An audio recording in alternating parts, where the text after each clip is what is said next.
So hello everyone, welcome back to our YouTube channel. तो last के video में जो है इलेक्ट्रॉन डिस्प्लेसमेंट से रिलेटेड जितने भी इफेक्ट थे वो हमने कंप्लीट कर लिया था। आज की इस वीडियो में हम बात करने वाले हैं अपने नेक्स्ट टॉपिक डाइपोल मोमेंट के बारे में। डाइपोल मोमेंट, अब देखो डाइपोल मोमेंट ऐसे तो बहुत ज़्यादा इंपॉर्टेंट टॉपिक है। और डाइपोल मोमेंट बेसिकली किस चीज़ के बारे में बात करता है, तो सबसे पहले डाइपोल मोमेंट के बारे में बात करें तो ये एक कोवैलेंट बॉन्ड का जो है पोलैरिटी के बारे में बात करता है। ये पोलैरिटी मतलब एक कोवैलेंट बॉन्ड कितना पोलर है या फिर जो है आपका नॉन पोलर है। ओके, इन दोनों के बारे में ये बात करता है कि वो बॉन्ड पोलर है या फिर नॉन पोलर है। ठीक है, तो यहाँ पे डाइपोल मोमेंट बेसिकली एक और पॉइंट है, ये होता है आपका वेक्टर क्वांटिटी होता है। ओके, वेक्टर क्वांटिटी होता है, मतलब इसका जो है डायरेक्शन भी होगा और इसका जो है मैग्नीट्यूड भी होगा। अगर आपको फिजिक्स में जो है क्लास 11 का टॉपिक याद होगा तो आपको पता है वेक्टर क्वांटिटी किसे कहते हैं। मतलब यहाँ पे एक तो पॉइंट यहाँ पे क्लियर हो गया कि ये एक वेक्टर क्वांटिटी होता है यहाँ पे डाइपोल मोमेंट, और इसका मैग्नीट्यूड और डायरेक्शन दोनों होता है। और यहाँ पे एक सबसे इंपॉर्टेंट पॉइंट है, जो डाइपोल मोमेंट होता है इसे रिप्रेजेंट किया जाता है म्यू से। तो यहाँ पे जो इसका फॉर्मूला होता है म्यू का, वो होता है आपका यहाँ पे फॉर्मूला की बात करो तो ये डी क्रॉस आपका क्यू होता है। यहाँ पे जो डी यहाँ पे आपको डिनोट कर रहा है, इसे आप कहते हो इंटर न्यूक्लियर डिस्टेंस होता है ये। ओके, एंड क्यू जो होता है आपका चार्ज को रिप्रेजेंट करता है। ठीक है, तो यहाँ पे देख सकते हो यहाँ पे इंटर न्यूक्लियर डिस्टेंस एंड ये आपको चार्ज को जो है रिप्रेजेंट करता है। तो ये इसका डाइपोल मोमेंट का बेसिक फॉर्मूला हो गया। और डाइपोल मोमेंट का जो है यहाँ पे क्या वर्क होता है, क्या चीज के बारे में बताता है, वो हो गया। और ये उससे रिलेटेड कुछ बातें होगी। अब हम एग्जाम्पल से समझते हैं कि किस तरीके से जो है हम डाइपोल मोमेंट्स को जो है कैलकुलेट करते हैं। तो सबसे पहले जो है यहाँ पे एक बेसिकली मैं डायरेक्शंस के बारे में बात करता हूँ कि डाइपोल मोमेंट किस तरीके से मूव करता है। जैसे सबसे पहले अगर आप एक CO बॉन्ड हो गया, तो यहाँ पे अगर आप नॉर्मली बात करोगे तो ऑक्सीजन की इलेक्ट्रोनेगेटिविटी ज्यादा है कार्बन से, तो जो डाइपोल मोमेंट का जो डायरेक्शन होगा वो आपका कुछ इस तरीके से होगा, क्योंकि इन दोनों में इलेक्ट्रोनेगेटिविटी जो है डिफरेंस है। सिमिलरली नॉर्मल अगर एग्जांपल लो आप, C सिंगल बॉन्ड N मैं ले रहा हूँ कार्बन एंड नाइट्रोजन के बीच में, आपको पता है इसकी इलेक्ट्रोनेगेटिविटी कम है, इसकी इलेक्ट्रोनेगेटिविटी ज्यादा, मतलब इलेक्ट्रॉन का मूवमेंट कार्बन से नाइट्रोजन की तरफ में होगा। तो उसका डायरेक्शन जो है आप इस तरीके से रिप्रेजेंट करोगे। बेसिकली डायरेक्शन से रिलेटेड बहुत सारे क्वेश्चंस आते हैं। अगर आप IIT जैम का जो है आप प्रीवियस ईयर क्वेश्चन भी उठा के देखो तो वहां पे डायरेक्शन से रिलेटेड जो है डाइपोल मोमेंट का क्वेश्चन आ चुका है ऑलरेडी। अब यहाँ पे हमने डाइपोल मोमेंट का एक फॉर्मूला के बारे में तो हमने ऑलरेडी बात कर लिया है, तो लेकिन यहाँ पे रिजल्टेंट या फिर अदर चीजों के बारे में हम बात करेंगे। उससे पहले एक देखो यहाँ पे क्या है ना, एक आपको मॉलिक्यूल दिया हुआ है, अमोनिया दिया हुआ है। ओके, एंड आपको दिया हुआ है CH3F दिया हुआ है। ठीक है, इन दोनों ही मॉलिक्यूल में अगर आप देखोगे तो डाइपोल मोमेंट का डायरेक्शन कैसे होगा, ये नाइट्रोजन हो गया। आपको पता है, आपको सबसे पहले डाइपोल मोमेंट निकालने के लिए जो है मॉलिक्यूल का शेप एंड उसका ज्योमेट्री आपको पता होना चाहिए, जो कि ऑलरेडी मैंने आपको स्टार्टिंग के लेक्चर में ही ऑलरेडी बता दिया था। वहां पे अगर आपने लेक्चर देखा होगा तो ये आपको ऑलरेडी याद होगा। तो अमोनिया जो है आपका पता है कि इसका ज्योमेट्री जो होता है टेट्राहेड्रल होता है और शेप जो होता है आपका पैरामिडल होता है। तो यहाँ पे हम जो है यहाँ पे ज्योमेट्री रिप्रेजेंट कर रहे हैं, और CH3F आपका टेट्राहेड्रल होता है। तो यहाँ पे 3 हाइड्रोजन इस तरीके से जो है हमने रिप्रेजेंट कर दिया, एंड यहाँ पे एक फ्लोरीन आ गया। अब डायरेक्शंस के बारे में हम बात करते हैं। तो यहाँ पे सबसे पहला अगर आप नोट करोगे तो हाइड्रोजन और नाइट्रोजन के बीच में जो है आप देखोगे नाइट्रोजन की इलेक्ट्रोनेगेटिविटी जो है ज्यादा होती है। तो ये कुछ इस तरीके से जो है इलेक्ट्रॉन तीनों ही केसेस में जो है अपर साइड में मूव करेगा। और यहाँ पे नाइट्रोजन और लोन पेयर की डायरेक्शन में बात करें तो ये तीनों का जो रिजल्टेंट है ये अपर के साइड में ही मूव करने वाला है। मतलब ओवरऑल जो यहाँ पे डाइपोल मोमेंट है वो अबव के साइड में जो है यहाँ पे मूव कर रहा है। दूसरा अगर आप CH3F की बात करोगे तो यहाँ पे कार्बन एंड हाइड्रोजन की इलेक्ट्रोनेगेटिविटी की डिफरेंस के बारे में बात करोगे तो कार्बन का जो इलेक्ट्रोनेगेटिविटी होता है वो ज्यादा होता है। तो फिर से जो है यहाँ पे कार्बन एंड हाइड्रोजन के बीच में जो है इलेक्ट्रॉन का मूवमेंट कुछ इस तरीके से होगा, अब कार्बन की तरफ में होगा। और कार्बन और फ्लोरीन में जो है फ्लोरीन की इलेक्ट्रोनेगेटिविटी ज्यादा होगी, तो ये फ्लोरीन की साइड में होगा। मतलब ओवरऑल जो है यहाँ पे अपर साइड में जो है आपका यहाँ पे इलेक्ट्रॉन का मूवमेंट रहने वाला है। अब देखो ये तो बेसिकली नॉर्मल एग्जांपल्स हो गए कि किस तरीके से जो है डाइपोल मोमेंट को हम यहाँ पे दो एग्जांपल से समझ सकते हैं। अब हम यहाँ पे अपना नेक्स्ट यहाँ पे रिजल्टेंट के बारे में बात करते हैं कि अगर आपको नॉर्मल तरीके से डाइपोल मोमेंट नहीं दिया हुआ है तो उसमें आप किस तरीके से कैलकुलेट करोगे। जैसे एक एग्जांपल के लिए मैं मान लूं कि आपको इस तरीके से जो कोई एक बॉन्ड हो सकता है जिसमें आपको जो है एक डायरेक्शन में म्यू इधर मिल रहा होगा, एक डायरेक्शन में जो है आपको म्यू अपर साइड में मिल रहा होगा, ठीक है। इसे हम रिप्रेजेंट करते हैं म्यू 1, इसे हम रिप्रेजेंट करते हैं म्यू 2 से। तो इस केस में जो रिजल्टेंट हम डाइपोल मोमेंट कैलकुलेट करते हैं वो इन दोनों जो आपका डाइपोल मोमेंट है इन दोनों के बीच से जाता है, जिसे हम म्यू रिजल्टेंट कहते हैं, म्यू रिजल्टेंट कहते हैं। ओके, अब यहां पे जो इसका फॉर्मूला होता है, जो आपका म्यू रिजल्टेंट जो होता है, इसे अगर आप बात करोगे तो इसे रिप्रेजेंट करोगे simply is equal to root of आपका हो जाएगा mu 1 square plus mu 2 square plus 2 mu 1 mu 2 into cos theta हो जाएगा। ओके, यहाँ पे आप वेक्टर से रिप्रेजेंट कर सकते हो। तो ये जो है आपका यहाँ पे फॉर्मूला हो गया mu 1 mu 2 plus 2 mu 1 square mu 2 square plus 2 mu 1 mu 2 cos theta, ये आपका फॉर्मूला हो गया। मतलब आप यहाँ पे देख सकते हो जो म्यू रिजल्टेंट जो है आपका directly proportional to root of जो है आपका कॉस थीटा है। मतलब अगर यहाँ पे कॉस थीटा जो आपका यहाँ पे वैल्यू है, मतलब देखो सबसे पहले cos 0 डिग्री का वैल्यू 1 होता है एंड cos 90 डिग्री का जो वैल्यू होता है वो आपका यहाँ पे 1 होता है। यहाँ पे दो वैल्यू मैं आपको ऑलरेडी बता दे रहा हूँ, आपको बेसिकली ये वैल्यूज काम आने वाले हैं। मतलब यहाँ पे दो चीजें आपको पहले तो यहाँ पे क्लियर हो चुकी है, ठीक है। अब यहाँ पे एक इंपॉर्टेंट पॉइंट यहाँ पे मैं आपको नोट कर दूं कि म्यू जो है आपने cos थीटा के डायरेक्टली तो प्रोपोर्शनल कर लिया, यहाँ पे दूसरा क्या है, म्यू जो है इनवर्सली प्रोपोर्शनल टू जो है आपका यहाँ पे थीटा के हो जाएगा। यहाँ पे एक चीज मैंने मिस्टेक कर दिया, 0 का 1 होता है, 90 का जो है यहाँ पे वैल्यू 0 हो जाएगा। ओके, यहाँ पे 90 का वैल्यू 0 हो जाएगा। अब देखो यहाँ पे क्या है, ऐसा मैं क्यों कह रहा हूं कि म्यू जो है इनवर्सली प्रोपोर्शनल टू थीटा है, क्यों, बिकॉज जैसे आप 0 से 90 डिग्री की ओर जा रहे हो, मतलब एंगल जो है आप इंक्रीज कर रहे हो, तो वैसे ही आपका म्यू का वैल्यू जो है डिक्रीज हो रहा है। इसीलिए यहाँ पे जो है म्यू इनवर्सली प्रोपोर्शनल टू आपका थीटा हो गया, क्योंकि जैसे आप थीटा इंक्रीज करोगे म्यू जो है वैल्यू डिक्रीज करेगा, क्योंकि यहाँ पे आप वैल्यू से आप इस चीज को समझ सकते हो, ठीक है। तो ये हमारा रिजल्टेंट का जो है यहाँ पे एक बेसिक आइडिया था। अब हम बात करने वाले कुछ एग्जांपल्स के थ्रू कि किस तरीके से आप रिजल्टेंट जो है आप यहाँ पे डाइपोल मोमेंट कैलकुलेट कर सकते हो।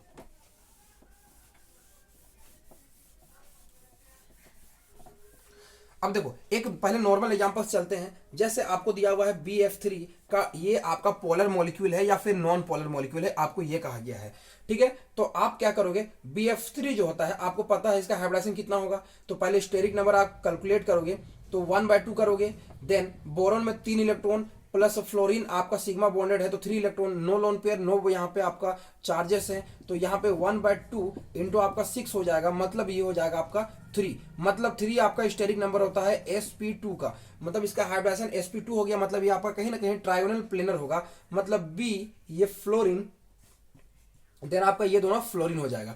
अब यहाँ पे तीनों ही केसेस में देखोगे तो हर एक फ्लोरीन का जो है एक आप यहाँ पे ज्यादा इलेक्ट्रोनेगेटिविटी होगा, तो बोरोन से इलेक्ट्रॉन फ्लोरीन की तरफ मूव करने वाला है। अब देखो ये तीनों जब यहाँ पे हो जाएगा तो इस फ्लोरीन का डायरेक्शन आपका इधर होगा और इन दोनों फ्लोरीन का रिजल्टेंट जो है आपका बीच में आएगा, तो ये दोनों आपस में एक दूसरे को कैंसल आउट कर देंगे, मतलब ये म्यू का वैल्यू जो है आपका 0 हो जाएगा। मतलब BF3 is a non polar molecule, non polar molecule, ठीक है। अब दूसरी हम यहाँ पे एग्जांपल के बारे में बात करने वाले हैं। वो सबसे पहले अगर आप देखोगे तो सबसे पहला एग्जांपल हमारा है यहाँ पे CH4, ठीक है। अब CH4 के बारे में बोला हुआ है कि ये आपका यहाँ पे डाइपोल मोमेंट इसका क्या होगा, मतलब ये पोलर होगा कि नॉन पोलर होगा। तो सिंपली यहाँ पे कार्बन हो गया एंड ये आपका हाइड्रोजन हो गया, ठीक है। यहाँ पे अगर आप देखोगे तो सारे जो है यहाँ पे कार्बन की तरफ में मूव करेंगे, क्योंकि कार्बन की इलेक्ट्रोनेगेटिविटी ज्यादा होगी, मैंने ऑलरेडी आपको बताया है। तो यहाँ पे जो म्यू रिजल्टेंट होगा, म्यू आपका ये 0 हो जाएगा। ओके, म्यू जो होगा आपका 0 हो जाएगा, क्योंकि CH4 जो होता है एक नॉन पोलर मॉलिक्यूल होगा, ये जो है अपर साइड से आ रहा है एंड ये लोअर साइड से जा रहा है, एक दूसरे को कैंसिल आउट कर देंगे, इसीलिए ये हमारा नॉन पोलर मॉलिक्यूल हो जाएगा। अब नेक्स्ट अगर आप बात करोगे अमोनिया मॉलिक्यूल के बारे में, NH3 के बारे में, ठीक है, NH3 के बारे में अगर आप बात करोगे तो यहाँ पे सबसे पहले अगर आप देखने के लिए जाओगे तो यहाँ पे नाइट्रोजन की इलेक्ट्रोनेगेटिविटी क्या होगी, ज्यादा होगी, तो फिर से ये अपर साइड में जो है आपका मूव करेगा और यहाँ पे भी जो है अपर साइड मूव करेगा और यहाँ पे नाइट्रोजन के लोन पेयर से जो है नाइट्रोजन से अपर साइड मूव करेगा। मतलब रिजल्टेंट जो है म्यू कहीं ना कहीं नॉट इक्वल टू 0 होगा और ये आपका एक हो जाएगा पोलर मॉलिक्यूल, ये आपका नॉन पोलर मॉलिक्यूल हो जाएगा। ठीक है, ये दो एग्जांपल से आपने समझ लिया होगा। अब एक और एग्जांपल लेते हैं, वो हमारा है PCl5। तो पहले PCl5 का जो है आप खुद कैलकुलेट कर लो। ठीक है, वीडियो को पॉज करके मैं यहाँ पे आप कैलकुलेट कर रहा हूँ। देखो जो PCl5 होता है आपको पता है ये आपका TBP होता है, मतलब ट्राइगोनल बाइपिरामिडल। मतलब इसे रिप्रेजेंट करोगे P, देन आपका Cl, देन आपका ये Cl एंड ये आपका Cl, ओके, एंड यहाँ पे आपका Cl आ गया। अब इस केस में अगर आप देखोगे तो ये फॉस्फोरस से क्लोरीन की जो इलेक्ट्रोनेगेटिविटी है वो कम होती है, मतलब क्लोरीन की इलेक्ट्रोनेगेटिविटी ज्यादा होती है फॉस्फोरस से। तो यहाँ पे अपर साइड में ये आपका डायरेक्शन होगा, यहाँ पे लोअर साइड में डायरेक्शन होगा, देन यहाँ पे आपका लेफ्ट साइड में, एंड इन दोनों की यहाँ जो है आपका डायरेक्शन होगा यहाँ पे। अब देखो यहाँ का एक रिजल्टेंट होगा जस्ट लाइक BF3 जो आपका अभी आपने एग्जाम्पल देखा था। तो ये दोनों आपस में जो है एक दूसरे को कैंसल आउट कर देंगे और ये दोनों आपस में एक दूसरे को जो है कैंसल आउट कर देंगे। मतलब ओवरऑल जो डाइपोल मोमेंट होगा वो आपका 0 हो जाएगा। मतलब ये आपका नॉन पोलर है, ओके, नॉन पोलर मॉलिक्यूल हो जाता है। तो ये सारे एग्जांपल्स थे। अब एक और यहाँ पे इंपॉर्टेंट एग्जांपल के बारे में बात करते हैं जो अभी मैंने आपको यहाँ पे फॉर्मूला से डिस्कस किया है। वो क्या है कि मैंने अभी जस्ट आपको एक चीज बताई, वो क्या होती है कि म्यू जो है आपका directly proportional to root of cos theta मैंने बताया था, एंड म्यू जो है इनवर्सली प्रोपोर्शनल टू आपका थीटा था। मतलब जितना ज्यादा थीटा इंक्रीज करेगा आपका डाइपोल मोमेंट का वैल्यू डिक्रीज करेगा। तो आपको यहाँ पे 3 क्वेश्चंस दिए हुए हैं, अब उसको जो है आप यहाँ पे कैलकुलेट करना कि डाइपोल मोमेंट क्या होगा। पहले मैं यहाँ पे लिखता हूं, इस तरीके से आपका बेंजीन रिंग है, देन आपका यहाँ पे क्लोरीन है एंड यहाँ पे क्लोरीन है। फिर से जो है दूसरा यहाँ पे एग्जांपल है, यहाँ पे क्लोरीन है, देन यहाँ पे क्लोरीन है, एंड थर्ड आपका एग्जांपल है यहाँ पे ये क्लोरीन है एंड ये क्लोरीन है। अब इन तीनों में आपको पूछा गया है A, B, C, अब पूछा गया है डाइपोल मोमेंट का जो है ऑर्डर क्या रहने वाला है।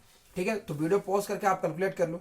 ठीक है, आपका यहाँ पे आंसर आ गया होगा। अब मैं कैलकुलेट करता हूँ। देखो यहाँ पे क्या है, क्लोरीन यहाँ पे ज्यादा इलेक्ट्रोनेगेटिव होता है, आपको पता है। तो सबसे पहले हम डायरेक्शन लिखेंगे।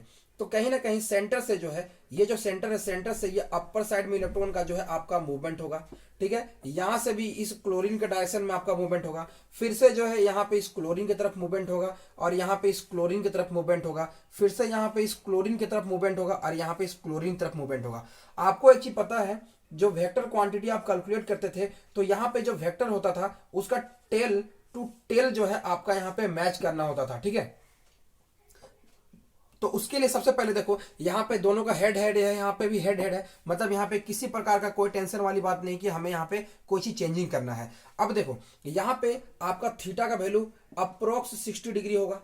ठीक है, यहाँ पे थीटा का वैल्यू आपका 120 डिग्री होगा और यहाँ पे जो है 180 डिग्री के इक्वल होगा। तो अब मुझे आप बताओ कि जब म्यू जो है इनवर्सली प्रोपोर्शनल टू आपका थीटा है, तो जिसका थीटा ज्यादा उसका डाइपोल मोमेंट कम, मतलब सी वाले का जो है डाइपोल मोमेंट सबसे कम होगा। देन उससे आपका हो जाएगा यहाँ पे बी वाले का, मतलब ए वाले का, क्योंकि ए का सबसे कम एंगल है, मतलब ए का यहाँ पे जो है आपका डाइपोल मोमेंट सबसे ज्यादा होगा, देन बी का होगा, देन सी का होगा। तो ये नॉर्मल एग्जांपल हमारा यहाँ पे था। तो यहाँ पे एक एग्जांपल कर लिया। अब दूसरा एग्जांपल हम लेते हैं जिसमें हम लेंगे मिथाइल ग्रुप।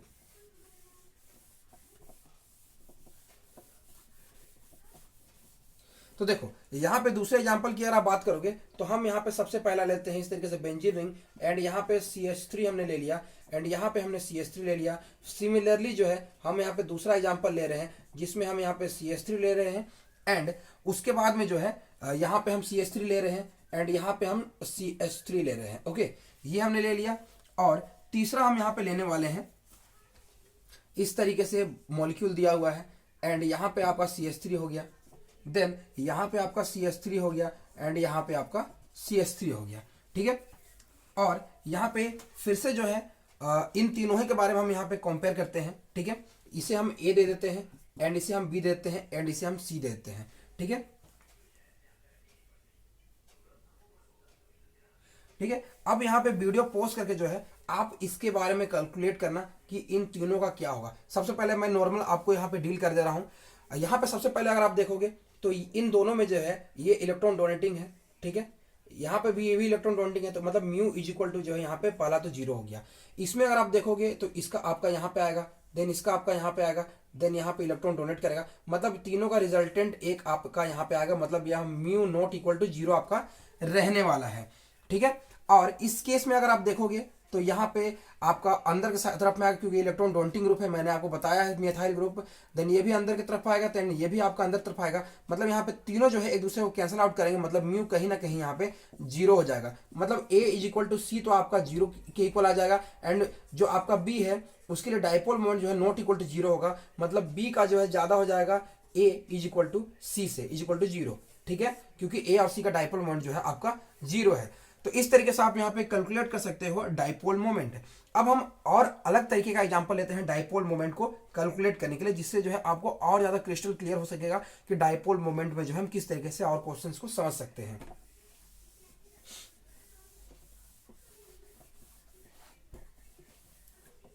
तो देखो हम यहाँ पे नेक्स्ट बात करने वाले हैं, वो क्या है कि हमने जो है अभी तो नॉर्मल एग्जांपल हमने लिया था, अब यहाँ पे हम क्या करते हैं, हमने यहाँ पे ले लिया मिथाइल ग्रुप, ठीक है, और यहाँ पे हमने ले लिया Cl, ठीक है, हमने यहाँ पे मिथाइल ले लिया एंड यहाँ पे हमने ले लिया Cl। दूसरे अगर आप बात करोगे सिमिलर हम यहाँ पे लेंगे, वो क्या है, यहाँ पे फिर से जो है हम मिथाइल ग्रुप ले लेंगे एंड यहाँ पे मेटा पोजीशन पे Cl ले लेंगे, और तीसरा हम ले लेंगे यहाँ पे मिथाइल ग्रुप हो जाएगा और यहाँ पे Cl हो जाएगा। अब इन तीनों में जो है ये A हो गया, ये B हो गया और ये C हो गया, तीनों में जो है आपको वीडियो पॉज करके बताना है कि इसकी डाइपोल मोमेंट ज्यादा होगा। तो यहाँ पे देखो अभी जस्ट हमने पढ़ा था जब दोनों यहाँ पे ग्रुप जो है क्लोरीन थे, तो उसमें आपने देखा कि इस वाले का ज्यादा था, मतलब ऑर्थो वाले का ज्यादा था, क्योंकि यही था ऑर्थो वाला, देन पेरा का ज्यादा था, देन आपका मेटा का था, सॉरी ऑर्थो का था, देन आपका मेटा का था, सॉरी, देन आपका यहाँ पे पेरा का था। आपने ये एग्जांपल देखा था, मैंने अभी जस्ट बताया था इससे पहले वाले एग्जांपल में, आप वहां पे देख लेना, ऑर्थो पेरा मेटा था। अब देखो यहाँ पे क्या है, इस एग्जांपल की अगर आप बात करोगे तो इसमें जो है आपका परफेक्टली जो यहाँ पे वेक्टर वाला रूल लगने वाला है। कैसे, मिथाइल ग्रुप है, इलेक्ट्रॉन क्या करेगा, यहाँ पे रिंग की तरफ में डोनेट करेगा, ठीक है, तो यहाँ पे एरो का हेड आ गया, देन फिर से ये आपका क्लोरीन है तो ये इलेक्ट्रॉन को आपका खींचेगा, ठीक है, याद रखना। तो अभी आप देख सकते हो यहाँ पे एक का जो है एरो का हेड आया है और एक का टेल आया है, मतलब हमें हेड हेड या फिर टेल टेल मिलाना पड़ेगा यहाँ पे कहीं ना कहीं। दूसरा देखो ये फिर से जो है इलेक्ट्रॉन देगा यहाँ पे और ये कहीं ना कहीं इलेक्ट्रॉन खींचेगा यहाँ पे, ठीक है, और तीसरा यहाँ पे देखोगे तो ये इलेक्ट्रॉन देगा और ये इलेक्ट्रॉन खींचेगा कहीं ना कहीं यहाँ पे। अब तीनों ही केसेस के बारे में अगर आप बात करो तो रिजल्टेंट सबसे पहले अगर आप निकालोगे तो इसका रिजल्टेंट जो है इस वेक्टर को आपको आगे बढ़ाना पड़ेगा, बिकॉज हमें टेल टेल को मिलाना है। तो यहाँ पे जो एंगल जो आपका आएगा वो अभी आपका 120 डिग्री आएगा, जो पहले जो है आपका 60 डिग्री बनता था, अब यहाँ पे 60 डिग्री नहीं बनने वाला है। दूसरा अगर आप देखोगे ये टेल है एंड ये आपका हेड है, तो आपको टेल टेल मिलाना है, तो आपको फिर से जो है इस वाले को खींचना पड़ेगा, तो यहाँ पे अब जो है एंगल आएगा वो 60 डिग्री आएगा, ठीक है। और तीसरा अगर आप बात करोगे तो यहाँ पे आपका देखो ये आपका अपर की तरफ में, सॉरी ये आपका लोअर साइड में जा रहा है और ये आपका यहाँ पे लोअर साइड में ही आ रहा है, मतलब कहीं ना कहीं रिजल्टेंट जो है आपका एक ही डायरेक्शन में आ रहा है, मतलब यहाँ पे जो एंगल हो जाएगा वो आपका 0 डिग्री हो जा रहा है, क्योंकि यहाँ पे एक ही लाइन में दोनों आ रहे हैं एक ही डायरेक्शन में, तो एंगल यहाँ पे 0 डिग्री होगा। अगर एक इधर एक अपोजिट डायरेक्शन जाता तो 180 डिग्री होता, क्योंकि यहाँ पे सेम डायरेक्शन जा रहा है इसीलिए यहाँ पे 0 डिग्री हुआ। अब देखो mu is inversely proportional to your theta था, तो अब तक थीटा सबसे ज्यादा कम किस में है, ऑफकोर्स ऑप्शन सी में है, तो सी का सबसे ज्यादा डाइपोल मोमेंट हो गया। अब ए और बी में किस में है, बी में है, देन आपका फिर किस में है, ए में है, तो ये आपका डाइपोल मोमेंट का ऑर्डर हो गया यहाँ पे। तो ये सारे डिफरेंट टाइप ऑफ हमने एग्जांपल अभी तक किए हैं। एक और एग्जांपल मैं यहाँ पे आपको लेता हूं और वो कैसे है, तो यहाँ पे ध्यान दीजिए।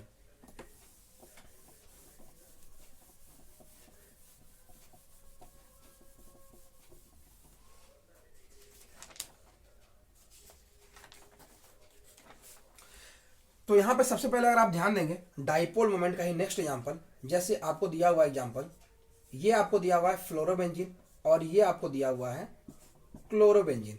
अब इन दोनों में यहाँ पे क्लोरीन है, सॉरी ये 4 टाइप का हो जा रहा था, ये ए हो गया, ये बी हो गया। नॉर्मल अगर आप बात करोगे डाइपोल मोमेंट म्यू का जो फॉर्मूला होता है वो आपका होता है डी इंटू क्यू, मतलब इंटरन्यूक्लियर डिस्टेंस इंटू चार्ज। अब यहाँ पे देखो क्या है कि अगर आप दोनों में बात करें दोनों सेम टाइप होंगे, दोनों यहाँ पे पोलर होंगे, क्योंकि यहाँ पे ये इलेक्ट्रॉन को खींचेगा, ये भी आपका इलेक्ट्रॉन को खींचेगा। तो अब देखो इस केस में होता क्या है, आप सिंपली बोलोगे क्योंकि फ्लोरीन में जो है आपका कहीं ना कहीं इलेक्ट्रोनेगेटिविटी ज्यादा है, मतलब इसमें चार्ज भी ज्यादा हो जाएगा, तो इसीलिए जो है आपका ए का जो है ज्यादा हो जाता है यहाँ पे डाइपोल मोमेंट बी का, ए का ज्यादा हो जाएगा बी से। बट यहाँ पे एक और फैक्टर होता है, वो होता है डिस्टेंस फैक्टर, ठीक है, डिस्टेंस फैक्टर। आपको पता है सी एफ बॉन्ड जो होता है वो छोटा होता है सी सी एल बॉन्ड से, मतलब सी सी एल बॉन्ड लेंथ जो है, यहाँ पे बॉन्ड लेंथ की बात कर रहे हैं, बॉन्ड लेंथ की बात कर रहे हैं, ठीक है।